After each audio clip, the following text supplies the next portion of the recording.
And good evening, good evening. I am Richard the Razor Ewing. This is GameFace. I'm part of the Bleav Talent Network. So, if you are trying to figure out how to pay that HOV ticket, when you jumped in that lane, you know you shouldn't have, you are on the wrong podcast.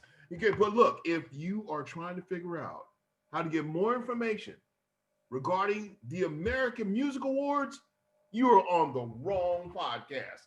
However, if you're trying to get information insight on Bay Area sports in the San Francisco Bay and trying to get insight on sports on a national level, you just put your game face on. I am Richard the Razor Ewing. I'm here with my co-host Mike the Shoe Shumann. Mike, what do we got?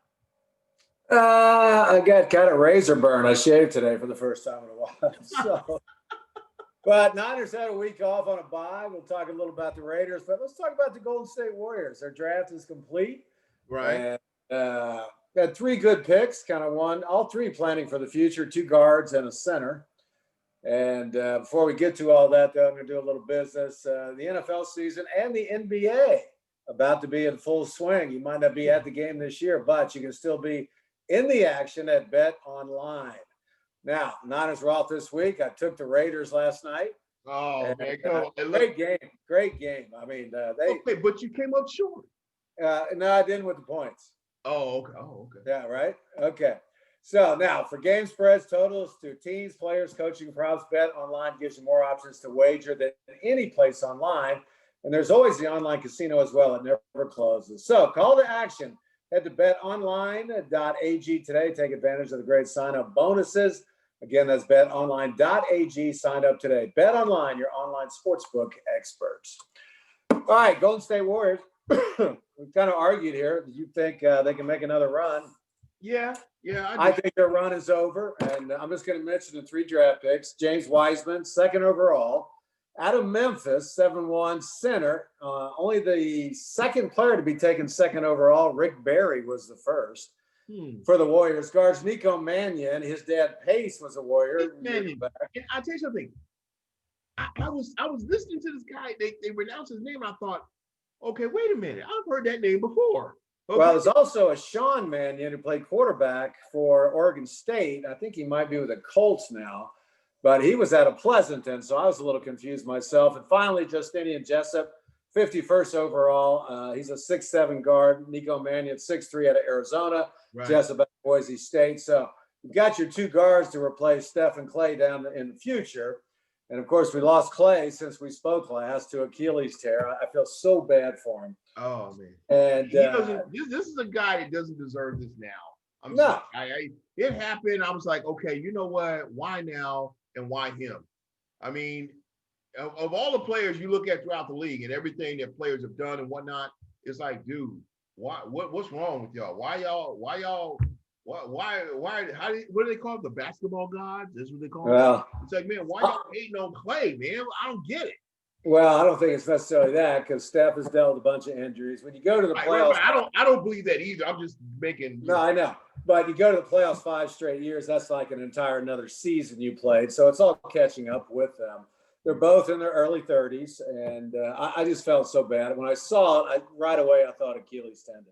God. And he was down in LA practicing with a bunch of NBA players, and he pulled it. And he had to be helped out. But we still haven't seen Kevin Durant come off of his injury, right? So now you just don't know with Achilles injuries. Knees, most players come back from it, and Clay tore that, was it 2 years ago now? So, and I thought with Steph, Clay, and Dre, they'd have a chance to get back to the playoffs, but I think this year's going to be basically a rebuilding year, and your core threesome, Steph, Dre, and Clay, the run's over with them. Okay, I got to disagree. Run the three of them together. Okay, I got to disagree. And the reason why I disagree is because first and foremost, you got to understand the core three. They're as competitive as Joe Lacob himself. Okay, so it's true they've had some setbacks. The Clay injury is a big setback, no question about that. But I still think at the end of the day, the front office understands, what they need to do because you're right, their window is closing. Okay, I don't think it's closed yet. Closed.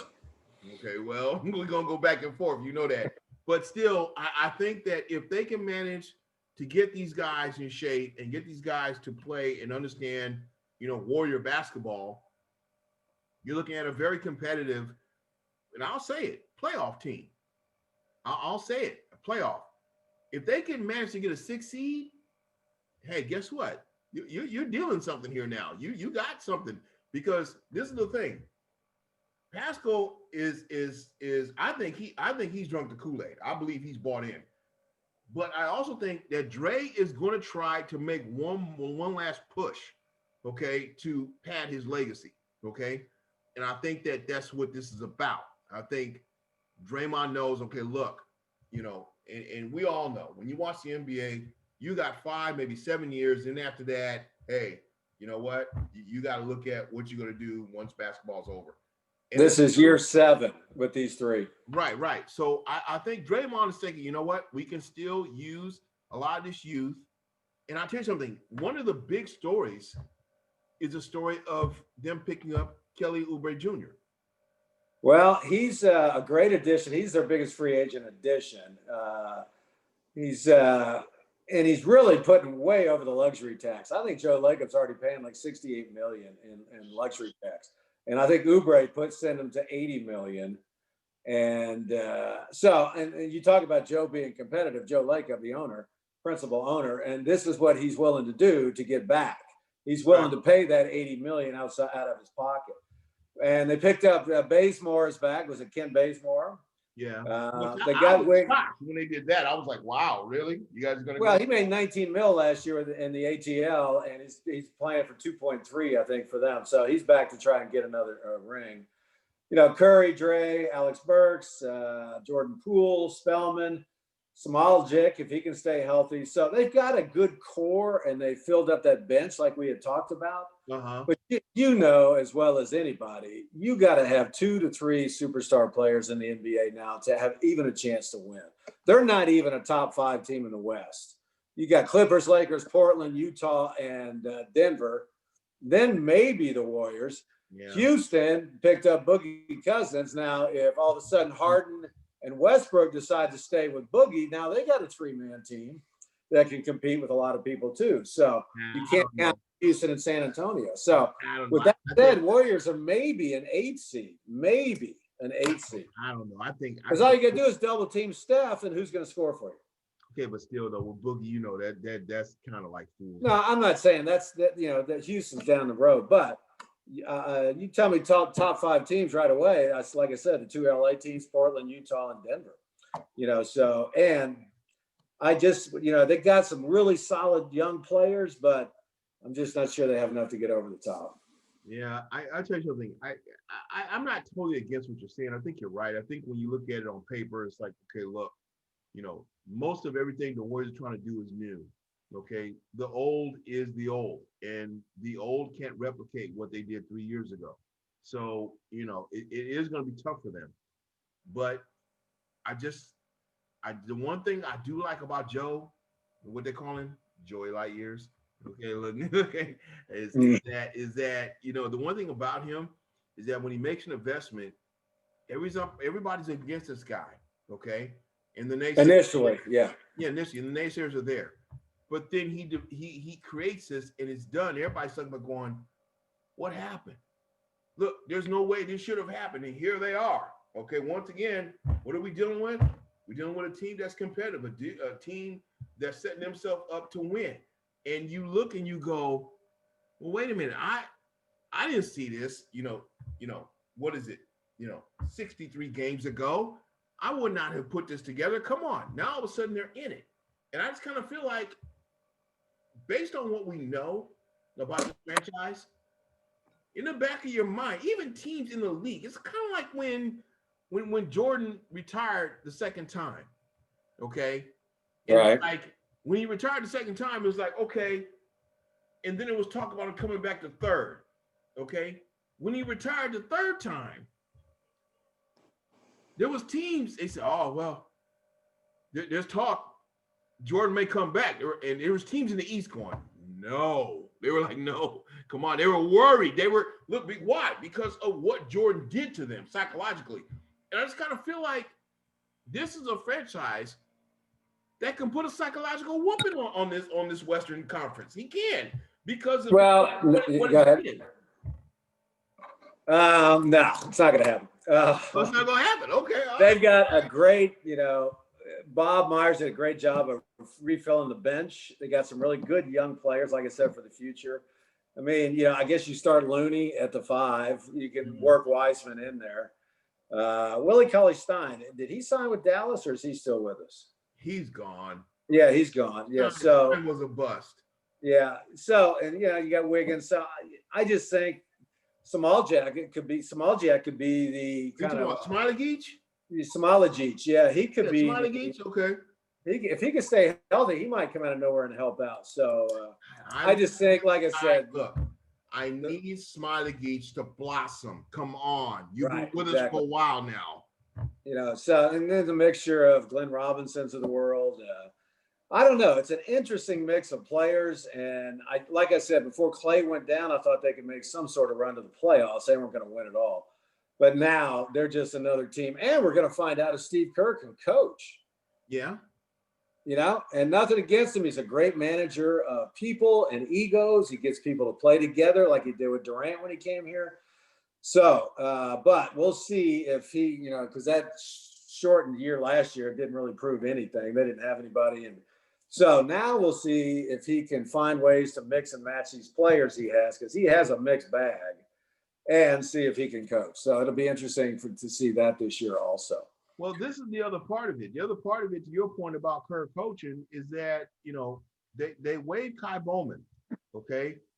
And to a certain degree, I kind of understand, but on the other hand, I'm thinking, okay, where is this still kind of back to a problem I have with Kerr and company.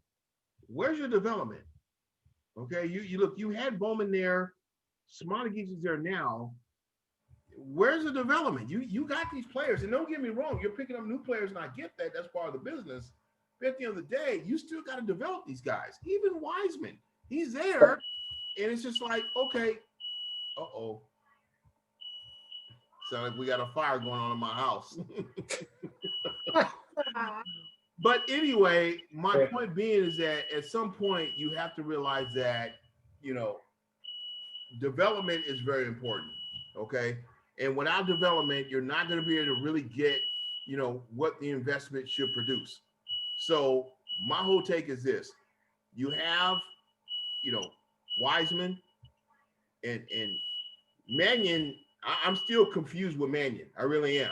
Yeah, I'm not sure. I'm confused because I'm trying to figure out, why did you guys go down that road when this guy, he doesn't have a lot of accolades or anything. He doesn't have a lot of things where he's, for the most part, been able, to show that he can actually play and compete at a high level.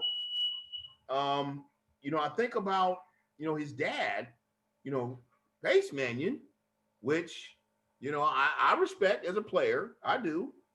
But I still think, okay, yeah, where's the connection? In other words, what was the Mannion pick, and where was that decision in the back of Bob Myers and company going, okay, you know what?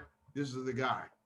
Well, he's a 6'3" guard. He averaged about 15 points, 5 assists, and I think it's Justinian Jessup. He's 6'7", played at Boise State. So, and I think in terms of development, this is another problem when you have Steph, Dre, and Clay, for as long as they've had them. So that position is not going to be developed, because a lot of free agents came here to get a ring, but a lot of them aren't going to come here young ones because they know they're not going to play. Okay. Plus, these are 3 really bad contracts for those 3 guys. They gave them all max contracts. Steph's making 40, Clay's making 30, 35, Dre's making 20. Okay, and you can't get out of them. Okay, but I got to slow your roll on the Steph contract. Let's be real. I'm just saying he deserved it, but they're bad contracts for the future development of this team, because you can't get rid of them. Now you're stuck with Curry for probably 3 more years, which is fine. Clay, a couple more, and they're all guaranteed. So if Clay comes back, and they've got I think a 9.3 exemption for Clay's injury to use. So they can also bring somebody in at the trade deadline or something of that nature. But if he doesn't come back and play, they're on they're on the hook for that. And then Draymond, I wouldn't have given him that $100 million. He got that because Durant left. That's why Dre wanted to run Durant out of town so he could finish as a Warrior and get his max contract. Look, I tell you something, and you bring up a great point, because I look at the Lakers and I've seen what they've done, and I'm seeing all the guys that they jettisoned, Quinn Cook and Rajon Rondo and a couple other guys. And it's just like, okay, you know what? You guys are obviously jettisoning these people because you want to bring in what you want to bring in. They signed, and I tell you something, I still cannot understand it. I don't know if it's a money issue, why the Warriors didn't go after Marc Gasol. I'm like, come on, the guy is a perennial player. But they're strapped. But before they made the deals they made, they could have got him. Yeah, but they needed depth. You and I have talked about it. They got to fill that bench up that has been depleted with, Iguodala, Livingston. All these guys are gone. So they had to replenish and didn't have a lot of cap space, They almost need to go to a hard salary cap in the NBA, but that'll never happen. So, so I just I don't see – I'm trying to save Warrior fans a lot of pain. Yeah, that's the way it is. It's like we're all feeling the pain. The Lakers shine Montrezl Harrell. I'm like, are you I know. kidding me? It's like, really? I know. It's unbelievable. The Lakers are doing push-ups, and we're trying to figure out what steps to take. They actually got better than they were as NBA champions. They were NBA champions, exactly. And I'm just I'm like, wow, okay. And the Clippers, I don't know. It sounds like Kawhi Leonard's not the greatest, what would I say, clubhouse leader, so to speak. He leads with his actions, so they didn't really have anybody in that locker room to kind of, so it'll be interesting. Because Harrell, it's the reason why he took the contract with the Lakers, because he wasn't totally on board with the idea that the Clippers really wanted him. Right. So they were going to wait till the last minute, and then the Lakers offer something. He like, see ya. Yeah. So it'll be interesting. The West is just so strong, though. If the Warriors were in the East, they might get a 6 seed. But I just think without Clay, that's humbling to Warrior fans. It means I know. Well, I'm like, wow. What do I say to that? I don't know what to say. It's like I said. Championship runs are cyclical. They won 3 times, 1, 3, and 5 years, and that's pretty much it with this group. So now it's kind of a whole new era for the Warriors, even though you still have Steph and Dre. But this is kind of getting ready for the future. And I think when Bob Myers was putting this team together, he thought that with this team, this bench, and those 3 players, that they could make a run. But without Clay, that's 30 points a game. Yeah, I don't know. That's tough. Well, based on the sound, as you probably can tell, my house is probably burning down at this point. Do you need to go check it? This is live podcasting, folks. It went. This is the thing. The good thing about podcasts is you're dealing with reality. Okay, right. So there's no break or nothing that you can go to and bring some commercial in or whatever. But is anybody screaming in the house, Dad? It's on fire. Yeah, exactly right. If it is, you need to attend to it. Yeah, and it's the thing. I have my wife and my daughter's background going on while we're doing this. So this is the thing. If anyone ever wondered if GameFace is real, I think they pretty much know at this point that it is.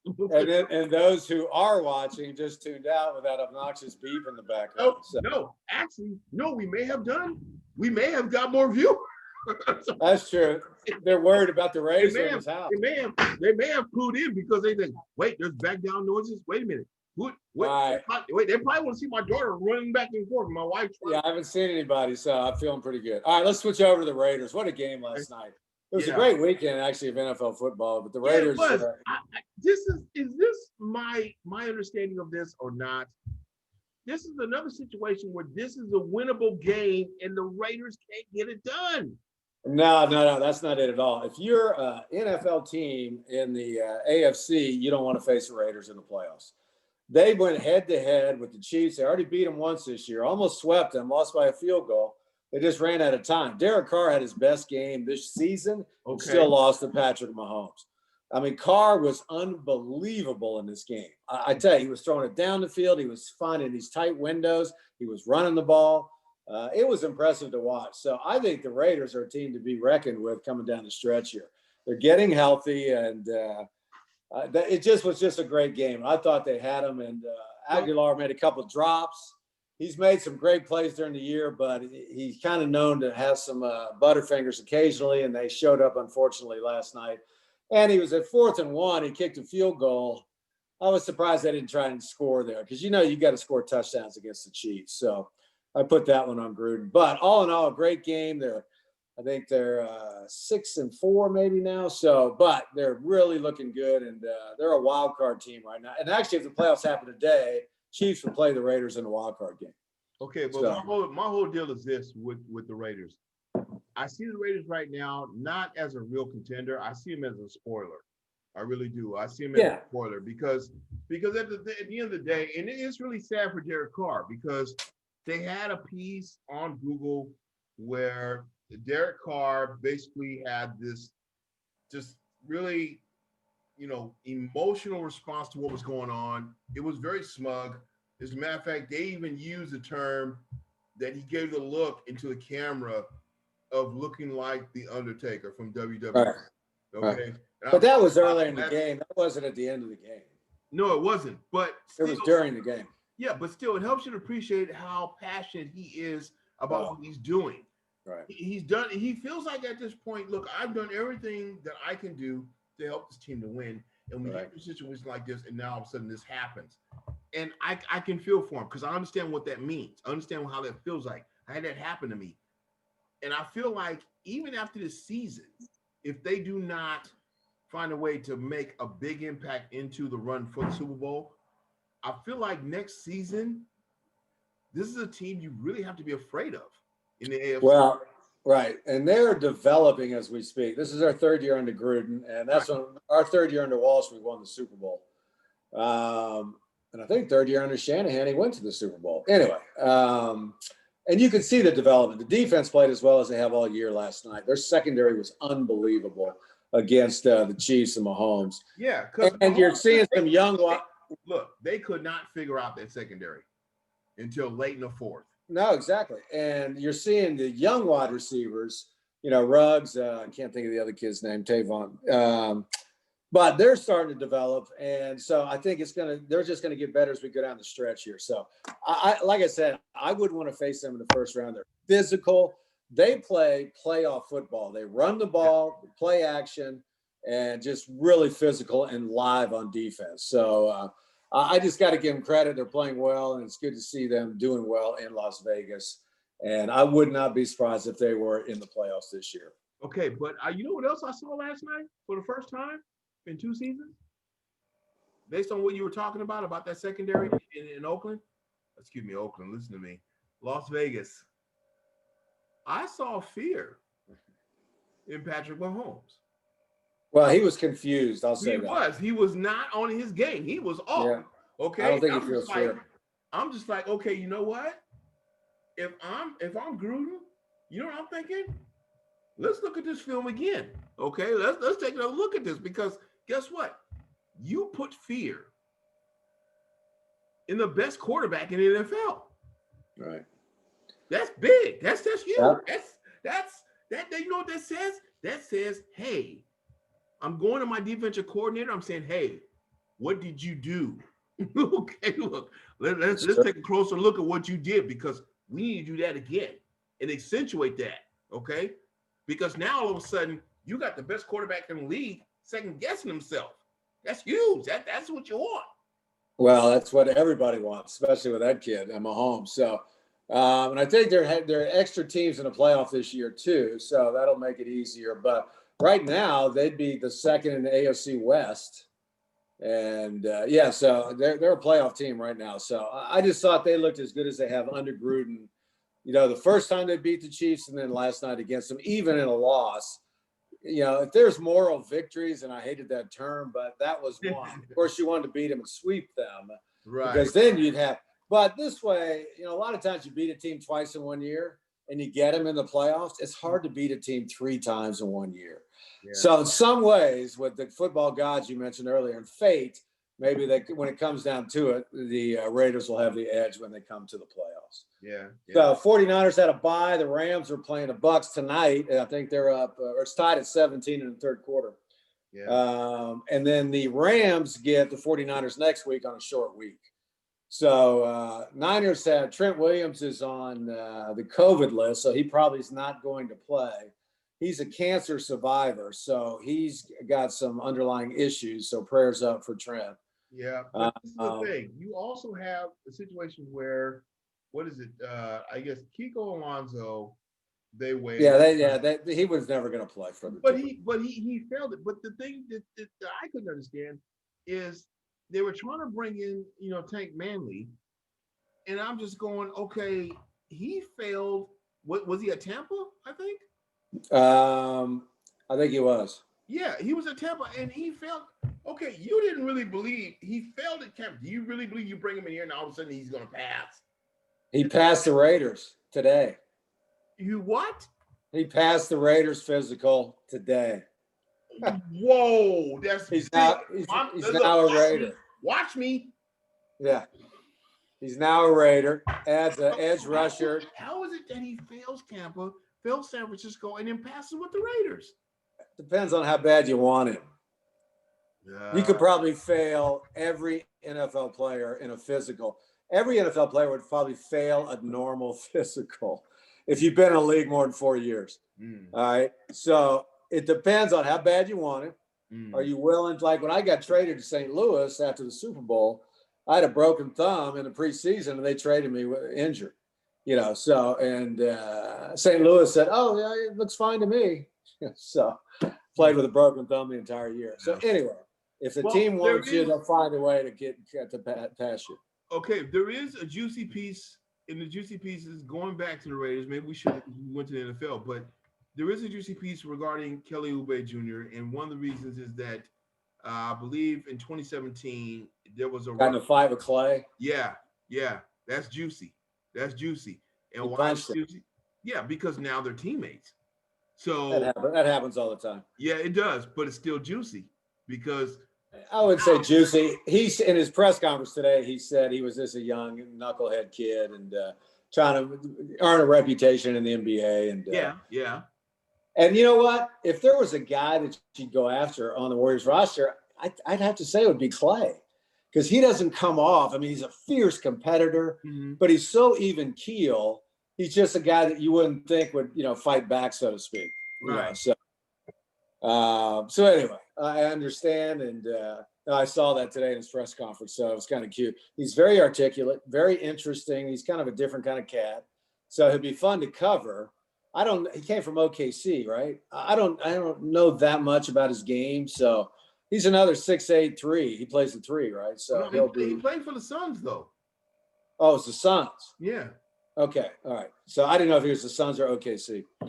So anyway, I think he adds something. So he'll be a good replacement for Clay. Yeah, him at that position. You look at the consideration of some of the prospects of what they brought before. Kelly Oubre is actually solid. He is. Yeah. I like it. I like him a lot. Yeah, he's very solid. I mean, and this is the thing. They brought prospects in the past, and you saw holes in that. But this one, it's like, well, no, I don't see holes in this. I really don't. I think the biggest thing is trying to see whether or not if they can actually get something out of some of the guys that they drafted before, like Smiley Geach and well, I'm not going to say Pascal because we already know what Pascal's going to do. But yeah, he's a good replacer for Clay too, Pascal. Yeah, but I'm saying some of these other prospects that they went into, I want to see what they can actually do. Well, that's that development you were talking about. Right. Where's the development? Right, and this is the other thing. I tell you right now, it's the G League, unfortunately. Right, but I tell you right now, this season, and mark my words, you heard it right here first on GameFace, part of the Bleav Talent Network. If they do not develop some of these other guys, I don't see Mike Brown being here next year. Mike Brown? Yeah, I see him going. Yeah. I don't know if Mike's, like I said, the G League is really responsible for the development of young players in the NBA now. Yeah, but then some of them have two-way contracts and can come up and play. Some come up and play for injury, but So they're developing, because they're getting to play. Whereas in the old days, you just sat on the bench hoping somebody got in. Not hoping, but if somebody got injured, you'd get in. At least now in the G League, you're getting to play. But I think guys know that they're not going to be brought up when Steph, Clay, and Dre were here. So they went on to other G League teams and trying to, find a way. So, but I think I'm surprised Mike Brown hadn't been hired as a head coach somewhere. So that's my point. Point. It's like, to me, he's been there for a while. He's watched they go from championship to so-so to we don't know. And I just think that if something doesn't develop out of these players that they're bringing up, I think he's going to say, you know what, the league's wide open. There's other teams right now who need direction, and I feel like I can fill that spot. And I feel like, you know what, I wouldn't be surprised if some other team comes up and all of a sudden now he is a head coach. We got to go. All right, real quick before we go. This Friday, another made-for-TV golf match. Phil Mickelson and Charles Barkley taking on Peyton Manning and Steph Curry. So it'll be interesting. They're mic'd up. Chuck's going to be talking all kinds of trash. They had a little prep for him, and Steph was the quietest of the four. Okay. So it'll be interesting. Okay. Steph and Barkley will go at it as NBA players, but should be a lot of fun. No, what you do is you get certain affiliations connected to that simply for the fundraising. You don't do because it's all for charity. It's all for charity. It should be because we already know with Barkley, it definitely should be for fundraising because my God, he has the worst swing in golf history. Okay, but he's got Phil Mickelson as a partner. This is true. Anyway, I just wanted to get that in. So no, I'm glad you did. That was a great look. I like that. Go Raiders. Good luck to the Warriors, and we'll see you next week, Razor. Yeah, well, look, when it really comes down to it, this next week, I'm just going to sit back and pull my jawbone out of my face as I watch the Niners trying to figure out what they're going to do.